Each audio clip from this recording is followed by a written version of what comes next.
This video is brought to you by Land Party Adventures, a nostalgic single-player adventure that blends detective storytelling with a retro tech management simulator. Stick around to the end to find out more.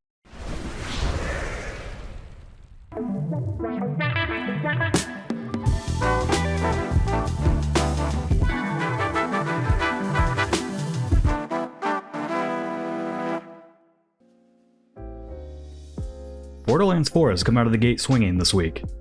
In more ways than one, I suppose. The game has reportedly been the most successful launch in the franchise's history, and reviews for the game have generally been positive. But that release is being marred by performance issues and unnecessary social media antics from Gearbox's CEO, Randy Pitchford. Let's start with the good first. I've put around 15 hours into Borderlands 4, and I'm having a pretty good time with it, as someone that did not care for Borderlands 3 all that much. The writing is, well, I wouldn't say great, but it's much more digestible and fun than whatever the hell they were trying to do with Borderlands 3 and its influencer baddies. Having only just completed the first section of the map, I have already found more than a few memorable side quests that I've told the team about. Helping a very sad rocket launch, helping a farmer domesticate a giant alien for his farm, brewing an alcoholic drink for a group of raiders. It's all the wacky Borderlands goofiness I could ask for so far. The big change for the series, however, is Borderlands 4 going fully open world. As of late, I've much preferred non-open world games, but as Borderlands had grown quite stale over the years, I think it was the right choice for the series. I've had a lot of fun just exploring Kairos, finding the side missions, loot, secret locations, and bosses off the beaten path.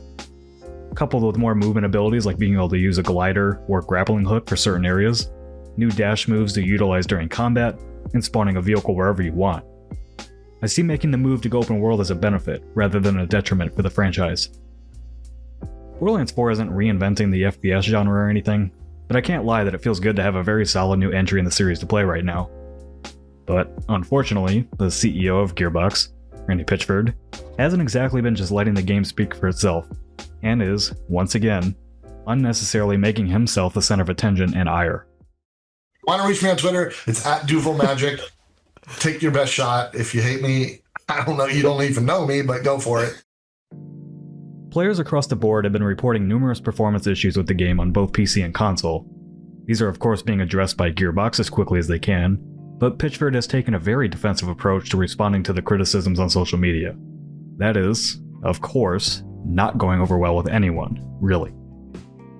One user on Twitter explained that even based on Borderlands 4's recommended specs, the game wasn't running as intended. After being told by Pitchford to use DLSS frame generation, the user compared that experience to buying a new vehicle and only being able to experience it as intended by wearing drunk goggles. Pitchford replied by saying, "You can do whatever you want, the game is the game. Please get a refund from Steam if you aren't happy with it. You made an analogy to a vehicle. I would not put a Ferrari engine in a monster truck and expect it to drive like a Ferrari." His response only got worse as he continued, saying, "If you tell me about your specification, I can help you optimize your performance. I'm sorry you don't like being told to use DLSS, but that is the way. If you're not happy using the tools available to you to improve the frame rate and you're not happy with the frame rate you have, you should play a different game. The game is awesome, and it is designed to be just fine of an experience at 30 frames per second and feel great at 60 frames per second." To Randy's point, I have a top-of-the-line computer running a 4090 and i9 13900KF, and have had performance issues with Borderlands 4 that were only solved once I turned on DLSS. I can play games at 4K with high frames, but routinely prefer to play them at 2K because that's often where I find the best performance for new high-end PC games. Console players are also experiencing issues with what is seemingly a memory leak causing frame drops, forcing them to restart the game every few hours to fix the issue. Gearbox is at least aware of that one and working on a fix. The comment from Pitchford that really kicked the hornet's nest though was this one, and for good reason. Every PC gamer must accept the reality of the relationship between their hardware and what the software they are running is doing. Pitchford is putting his foot in his mouth with these comments, as these days, it's almost more of a surprise that a big AAA game launches without a whole host of technical issues. All Pitchford had to do was say, "Hey, we hear you, please send your tech specs and any documentation you have on the issue you're facing, and we'll get on fixing it." Making it the consumer's problem when they've checked that the game will run on their computers based on the available spec recommendations and it still doesn't work as expected is never a winning strategy. The game has, by all accounts, sold extraordinarily well, with over 180,000 concurrent players in-game as I'm writing the script. And that's just on PC. From browsing places like Reddit and YouTube, fans of the series are very much enjoying the game. This should have been an easy PR win for Gearbox, with the team being excited by the success of the game and working on any fixes needed to make players' experiences better. Borderlands 4 is a solid game when it works, and the developers should be celebrating that. Instead, the story is becoming less and less about the game and more about how Pitchford is responding to people online. This is undoubtedly putting more and more pressure on the people developing and fixing the game. Not to mention, these types of things can have an effect on sales. Who knows how many people have decided not to purchase the game because of the reported performance issues and word spreading of Pitchford's antics. Just a cursory glance around the internet says more than Gearbox would probably like.